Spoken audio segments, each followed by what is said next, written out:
I don't know if this is why Roy Williams retired, but he had one of his star players who is deciding to transfer, his 7-footer out of Georgia. And this transfer portal is interesting with college basketball. Where is the sport headed with the transfer portal? We've seen this in football, certainly with quarterbacks, now with basketball players. And it's the worst thing that's ever happened to college basketball. I just put up 5 tweets in a row today on Twitter. If they go to Dickie V, they can see them, 5 of them. How it's really got me now. To be honest with you, I'm upset big time about it.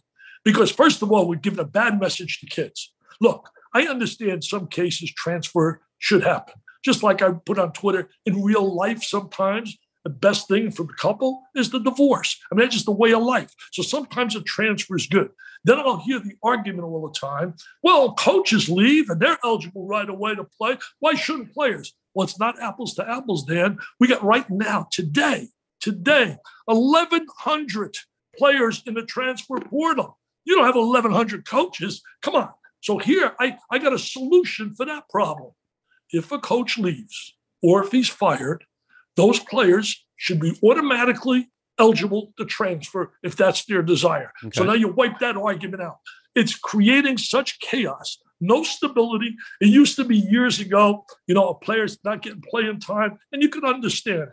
But now we got starters. They won't want to be recruited again. Well, being chased and dined and won. And you know who's going to get hurt the most in schools like Dayton, Detroit? They will get a player to rise to become a real star talent. You can guarantee word will get out to those kids. Hey, think about going to this school in the ACC or this school in the Big Ten, and kids are going to jump. I think we're teaching kids, we're teaching kids to quit when things get tough. Life is tough. Life's not all smooth. Right now, we got a pandemic that took close to 600,000 lives. We got people, friends of yours, friends of mine, who lost their jobs. But you know what? You got to rally in tough times. They're teaching kids, pack the bags, go. And if I were a coach today, you look at the kid the wrong way. He says, I'm going to transfer portal. I just think it's the worst thing to hit college. And you know what? I had some calls yesterday from coaches. They're up to here with it. They're frustrated. You made a good point about Roy Williams. I certainly don't believe that's the only thing. But I got to believe, I remember talking to Roy about, a month ago before doing one of their games. And we were talking on Zoom. And we talked about the transfer portal. And he's totally against it. I mean, it's just really not healthy for the game of basketball. It's just not healthy at all. And I don't think it's healthy for everybody involved.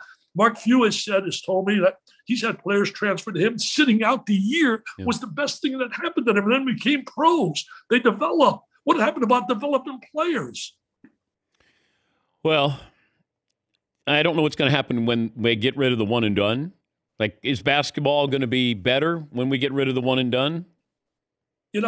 I'm just worried about the state of the game. And I think what we need in basketball, and I put this on Twitter too, we need a czar. We need somebody representing college basketball, dealing with the NCAA, dealing when issues come up, dealing with the NBA about the one and done. And I got the perfect candidate. I mean, you can't get a better candidate. Jay Billis. Roy Williams. No, Roy Jay Williams. Billis. Well, Jay would be great, too. No, he's a lawyer, yeah. But Jay isn't going to give up the luxury of TV for that. Roy Williams, though, is available. Why would Jay give up working at TV? It's like stealing money working what we do.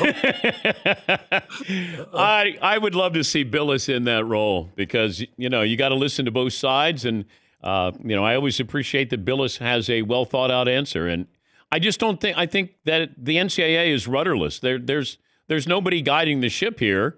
And that's what concerns me, not just basketball, but sports, across the board. Dan, I agree with you a lot about Jay. Jay's a brilliant mind, does a great job. I mean, he's just not going to leave for something like that. But I will tell you this. I have a real problem with something else. You got me today where I got fired up. Coaches out there have been allegations about cheating, about transcript frauds, all those factors. This happened 5 years ago. It's been discussed since the FBI investigation started, and no decision's been made. Here it is 5 years. When do they make decisions, the NCAA? I don't understand. Talking they got to go to this committee, that committee. Give me a break. I mean, if you can't solve those problems within a year and a half, 2 years, there's something wrong.